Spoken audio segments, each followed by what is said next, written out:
35 ವರ್ಷಗಳ ಕಾಲ ದೇಶ ಸೇವೆಯನ್ನು ಮಾಡಿ ನಿವೃತ್ತಿ ಹೊಂದಿ ನಮ್ಮ ಗ್ರಾಮಕ್ಕೆ ಬಂದದ್ದು ನಮಗೆ ತುಂಬಾ ಸಂತೋಷ ತಂದುಕೊಟ್ಟಿದೆ ಸರ್. ನಿಮ್ಮೆಲ್ಲರ ಅಭಿಮಾನಕ್ಕೆ ನನಗೆ ಜನ್ಮ ನೀಡಿದ ಈ ಪುಣ್ಯ ಭೂಮಿಗೆ ಯಾವತ್ತೂ ನಾನು ಋಣಿಯಾಗಿರ್ತೇನೆ. ಇದುವರೆಗೂ ಭಾರತ ಮಾತೆಯ ಗಡಿಯಲ್ಲಿ ನಿಂತ್ಕೊಂಡು ಸೇವೆ ಮಾಡಿ ಬಂದಿದ್ದೇನೆ.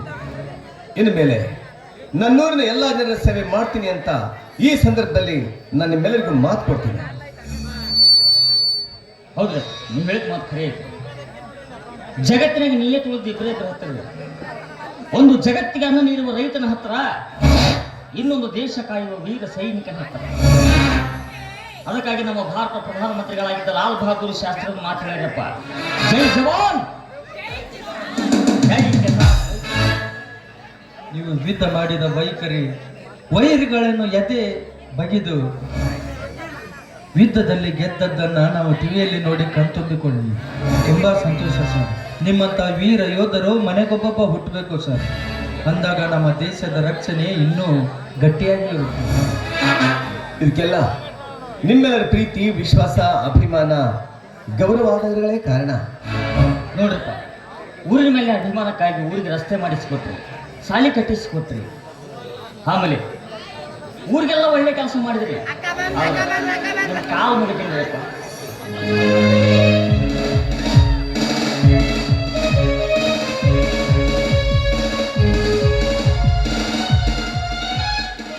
ನನಗೊಂದು ಉಪಕಾರ ಮಾಡ್ರಿ.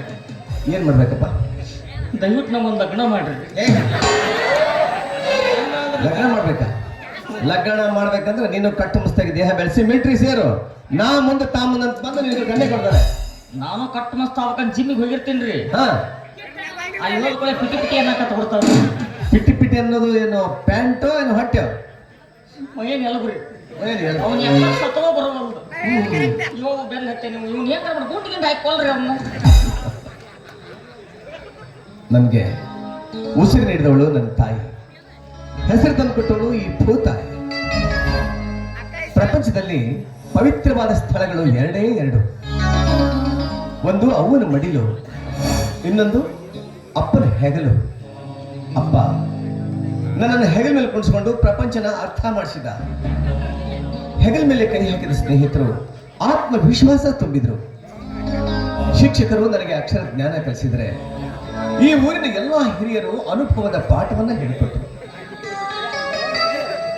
ನನ್ನ ಬಾಳ ಸಂಗಾತಿಯಾಗಿ ಕಳೆದ 35 ವರ್ಷಗಳಿಂದ ನನ್ನ ಸುಖ ದುಃಖಗಳಲ್ಲಿ, ನೋವು ನಲಿವುಗಳಲ್ಲಿ ಭಾಗಿಯಾಗಿ ಈ ಮನೆಯನ್ನ ನಂದ ದೀಪವಾಗಿ ಬೆಳೆದವರು ನನ್ನ ಶ್ರೀಮತಿ ಸುಂತಿಯವರು. ನಿಮ್ಮೆಲ್ಲರಿಗೂ ನಾನು ಕೃತಜ್ಞನಾಗಿದ್ದೇನೆ. ಕಾಶ್ಮೀರದ ಗಡಿಯಲ್ಲಿ ನಿಂತು ಪಾಕಿಸ್ತಾನಿಗಳನ್ನ ಬಗ್ಗು ಬಡಿದು ಈ ನನ್ನ ಹುಟ್ಟೂರು ಕೊಡಗಾನೂರಿಗೆ ಜೀವಂತವಾಗಿ ಮತ್ತೆ ಕಾಲಿಟ್ಟಿದ್ದಾರೆ. ಅದಕ್ಕೆ ಕಾರಣ ನನ್ನ ತಾಯಿಯ ಋಣ, ಈ ಮಣ್ಣಿನ ಋಣ. ಎಲ್ಲರೂ ನಿಂತ್ಕೊಂಡು ಮಾತಾಡ್ತಿದ್ದಿಲ್ಲ. ನಿಮ್ಗಾಗಿ ಸ್ಪೆಷಲ್ ಕಾಶ್ಮೀರದಿಂದ ಆಪಲ್ ತಗೊಂಡು ಬಂದಿದ್ದೇನೆ. ಎಂತ ಮಾತಾಡೋಣ ಬನ್ನಿ. ಏ ಮಹೇಂದ್ರ ಬರ್ತಾ ಇದ್ದೇನೆ, ನಡೆಯುವ.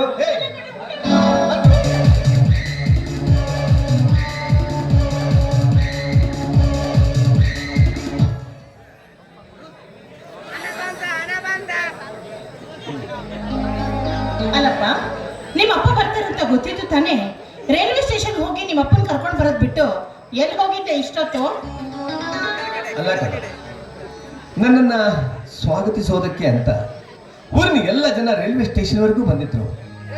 ಆ ಸಾವಿರಾರು ಜನರ ಮಧ್ಯೆ ಈ ನನ್ನೆರಡು ಕಂಗಳು ನನ್ನನ್ನೇ ಹರಿಸ್ತಾ ಇದ್ರು.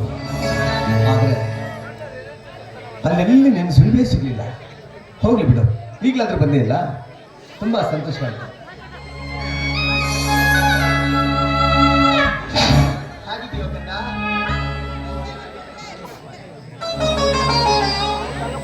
ಯಾಕೆ ಕಾಣ್ತಾ ಇದ್ದೇನೆ?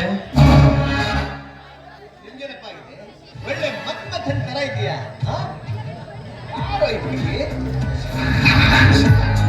ಇವಳು ನನ್ನ ಹೆಂಡತಿ ಶರ್ಮಿಳಾ ಅಂತ. ಅಲ್ಲಪ್ಪ, ನೀನ್ ಹೇಳ್ತಿರೋದು ನಿಜನಾ? ನೋಡು, ನಿನ್ ಹೆಂಡತಿ ಶರ್ಮಿಳನ? ನನ್ನ ಹೆಂಡತಿ ಶರ್ಮಿಳಾ.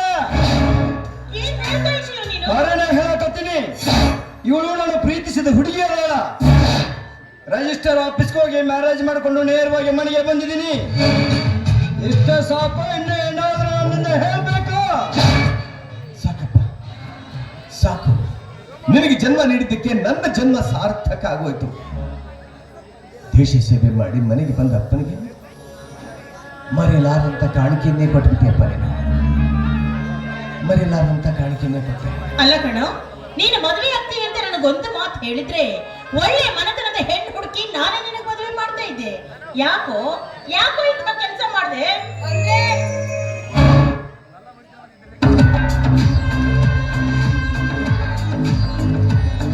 ನಾನು ಲಜ್ಜೆಗೆಟ್ಟವಳು, ಹೊಲಸು ಮನೆತನದಿಂದ ಬಂದವಳು ಅಂತ ತಿಳ್ಕೊಂಡಿದ್ರೇನು?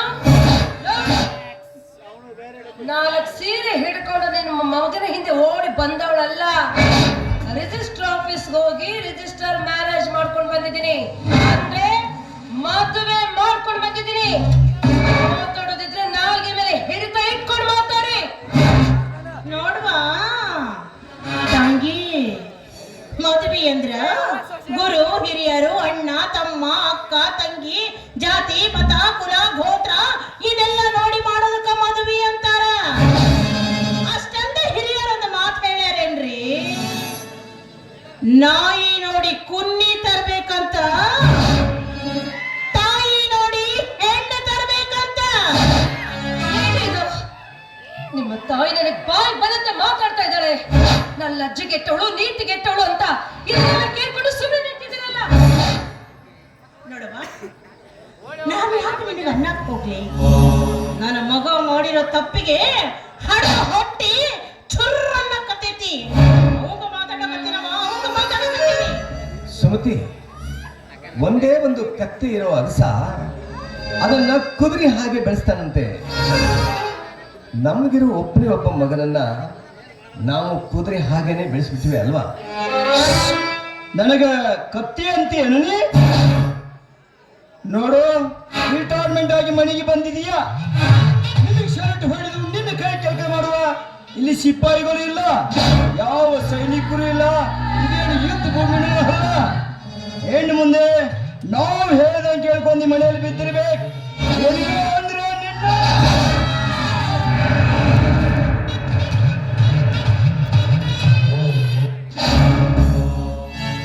ಯಾರಿಗೆ ಮಾತಾಡ್ತಾ ಇದೀಯೋ? ಯಾರಿಗೆ ಮಾತಾಡ್ತಾ ಇದೀಯಾ? ಇವ್ರನ್ನ ಯಾರು ಅಂತ ತಿಳಿದಿದೀಯಾ? ಈ ಮನೆ ದೇವ್ರು ಅಲ್ಲ, ಅಲ್ಲ, ಈ ದೇಶಕ್ಕ ದೇವ್ರು. ಇವತ್ತು ನೀವೇನಾದ್ರೂ ಕೈಯಾಗ ಮೊಬೈಲ್ ಹಿಡ್ಕೊಂಡು ಇಂಥ ಹುಡುಗಿಯರ ಬೆನ್ ಹತ್ಕೊಂಡು ಆರಾಮಾಗಿ ಚೈನಿ ಮಾಡ್ಕೊಂಡು ಸುತ್ತಾಕತ್ತೀರಿ ಅಂದ್ರ ಅದಕ್ಕ ಕಾರಣ ಇಂಥ ಯೋಧರು. ಮನಿ ಮಕ್ಕಳು, ಮನಿ ಮಠ, ಹೆಂಡತಿ ಎಲ್ಲರನ್ನು ಬಿಟ್ಟು ಚಳಿ ಎಂದಿರ, ಮಳೆ ಎಂದಿರ, ಗಾಳಿ ಎಂದಿರ ತಮ್ಮ ಜೀವದ ಮೇಲಿನ ಹಂಗನ್ನು ತೊರೆದು ನಮ್ಮ ದೇಶದ ಗಡಿ ಕಾಯ್ತಾನಲ್ಲ ಯೋಧ. ಅಂಥ ದೇವರಿಗೆ ಎದುರುತ್ತರ ಕೊಡ್ತೀಯೇನೋ? ತಪ್ಪಾಯ್ತು ಅಂತವ್ರ ಕಾಲಿಗೆ ಬಿದ್ದು ಕ್ಷಮೆ ಕೇಳು. ಸುಮತಿ, ಮಕ್ಕಳನ್ನು ಹೇಗೆ ಬೆಳೆಸ್ಬೇಕು ಅನ್ನೋದು ಮೊದಲು ನಮ್ಗೆ ಗೊತ್ತಿರ್ಬೇಕು. ಒಬ್ಬನೇ ಮಗ ಅಂತ ಯಾವುದೇ ಕಷ್ಟ ಕೊಡದೆ ಅವನ ಇಷ್ಟದಂತೆ ಬೆಳೆಸಿದ ಪ್ರತಿಫಲ ಇದು. ಮಕ್ಕಳಿಗೆ ಸಾಲಿ ಕಲಿಸದೆ ಹೋದ್ರೂ ಚಿಂತೆ ಇಲ್ಲ, ಸಂಸ್ಕಾರನ ಕಲಿಸ್ಬೇಕು, ದುಡ್ಡಿನ ಬೆಲೆ ತಿಳಿಸ್ಕೊಡ್ಬೇಕು. ಅದನ್ನ ಮಾಡದೆ ಹೋದ್ರೆ ಜೀವನ ಪೂರ್ತಿ ಇಂತಹ ಸಂಕಷ್ಟದ ಸರಮಾಲೆಯನ್ನೇ ಎದುರಿಸಬೇಕಾಗುತ್ತೆ ಅನ್ನೋದಕ್ಕೆ ನಾವೇ ಜೀವಂತ ಉದಾಹರಣೆ ಕಡೆ. ಅಷ್ಟಿಂದ ಹಿರಿಯರು ಹೇಳ್ಯಾರೇನ್ರಿ, ತಾಯಿ ಆದವಳು ಮಗುನ 9 ತಿಂಗಳು ತನ್ನ ಹೊಟ್ಟೆಯಲ್ಲಿ ಇಟ್ಕೊಂಡು ಕಾಪಾಡ್ತಾಳ. ಸಾವು ಬದುಕಿ ನಡುವೆ ಹೋರಾಟ ನಡೆಸಿ ಜನ್ಮ ನೀಡ್ತಾಳ. ರೆಕ್ಕಿ ಪುಕ್ಕ ಬಲದ ಮ್ಯಾಗ ಪಕ್ಕಕ್ಕಿಂತ ಒಂದು ಸುಂದರವಾದ ಸುಂದರಿ ಬಂದ ಕೂಡಲೇ ಹೆತ್ತ ತಂದೆ ತಾಯಿನ ಮರ್ತು ಬಿಡ್ತಾರ್ರಿ, ಮರ್ತು ಬಿಡ್ತಾರ. ಸಾಕ್ ಸುಮ್ಮನಿರಮ್ಮ, ಬಂದ ನೋಡ್ತಾ ಇದ್ದೇನೆ. ನೀನು ತಾಯಿ ಅಲ್ಲ, ನೀನೊಂದು ದೊಡ್ಡ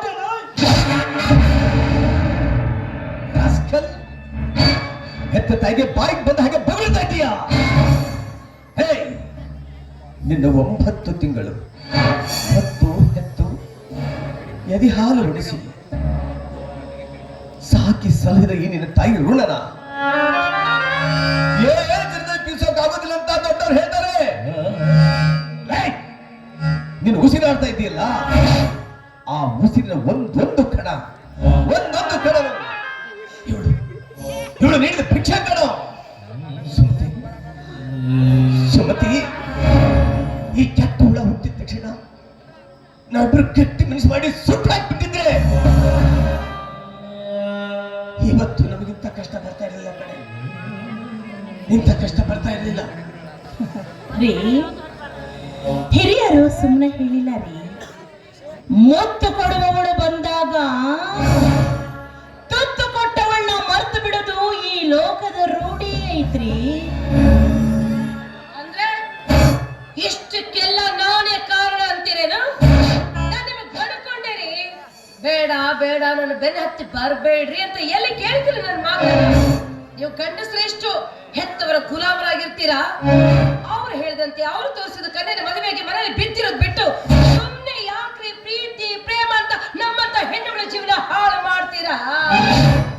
ನೋಡಮ್ಮ ತಾಯಿ, ನೀನು ಯಾರು ಎತ್ತ ಅಂತ ಒಂದು ಗೊತ್ತಿಲ್ಲ. ಏನೋ ಮಕ್ಕಳನ್ನ ಹಡ ಸಂಕಟಕ್ಕೆ ಸಿಟ್ಟು ಒಂದು ಸ್ವಲ್ಪ ಒದರಾಡ್ತಾ ಇದ್ದೀವಿ.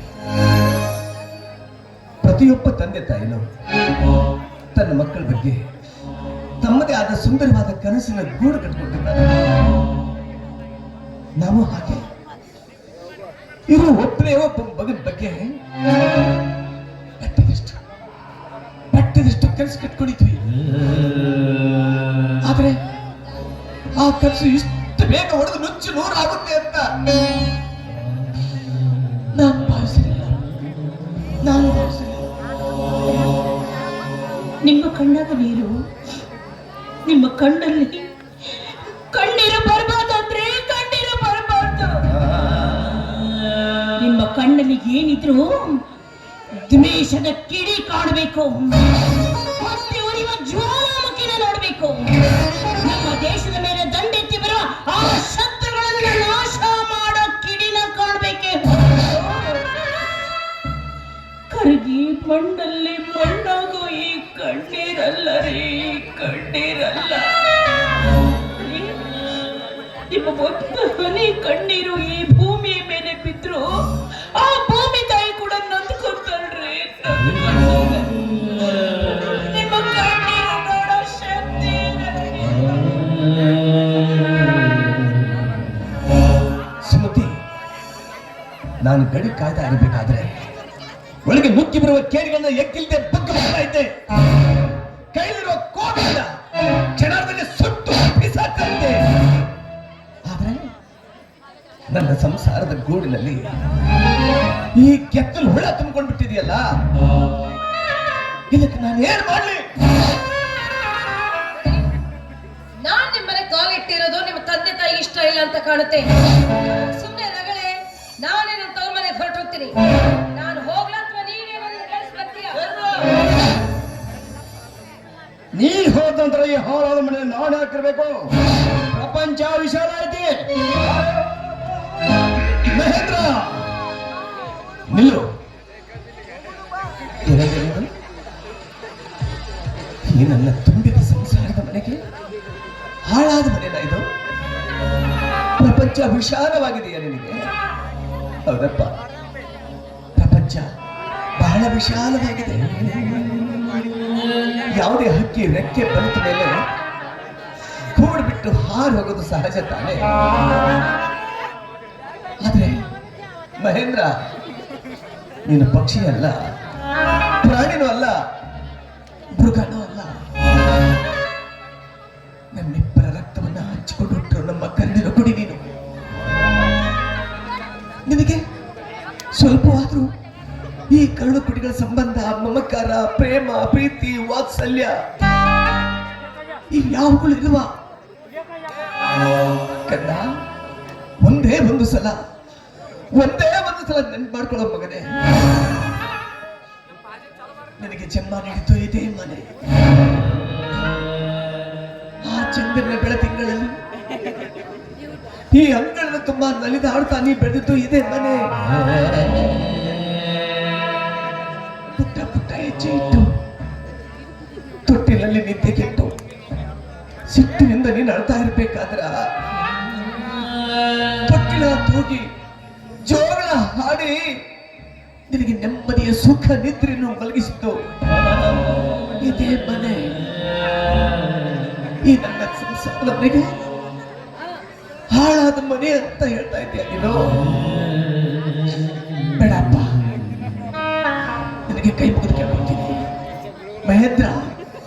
ಸಿಟ್ಟಿನ ಭರಲ್ಲಿ ಈ ನನ್ನ ಜೇನುಗೂಡಿನ ಸಂಸಾರಕ್ಕೆ ಹಾಳಾದ ಮನೆ ಅಂತ ಮಾತ್ರ ಹೇಳ್ಬೇಡ. ನೋಡಮ್ಮ ತಾಯಿ, ನೀನು ನನ್ನ ಮಗನ ಕೈ ಹಿಡಿದು ಬಂದಿದ್ದೀಯ. ನಿನ್ನನ್ನ ನಾನು ಸೊಸೆ ಅಂತ ಸಂತೋಷದಿಂದ ಒಪ್ಕೊಳ್ತೀನಿ. ನೀನು ಈ ಮನೆಯ ನನ್ನ ದೀಪವಾಗಿ ಬೆಳಕಬೇಕು. ಮಹೇಂದ್ರ, ನೀನು ಈ ಮೇಜರ್ ಸೂರ್ಯನ ಮಗ. ಯಾವತ್ತಿಗೂ ಈ ಮನೆತನದ ಗೌರವ ಘನತೆಗಳಿಗೆ ಕುಂದು ಬಿಡಬಾರ್ದು. ಆ ರೀತಿ ಬದುಕಬೇಕು. ಹೋಗಪ್ಪ, ನಿನ್ನ ಹೆಂಡತಿ ಕರ್ಕೊಂಡು ಒಳಗಡೆ ಹೋಗು.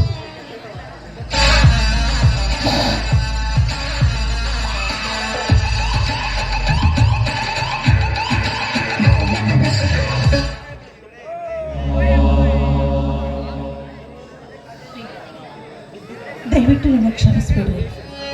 ನಿಮ್ಮ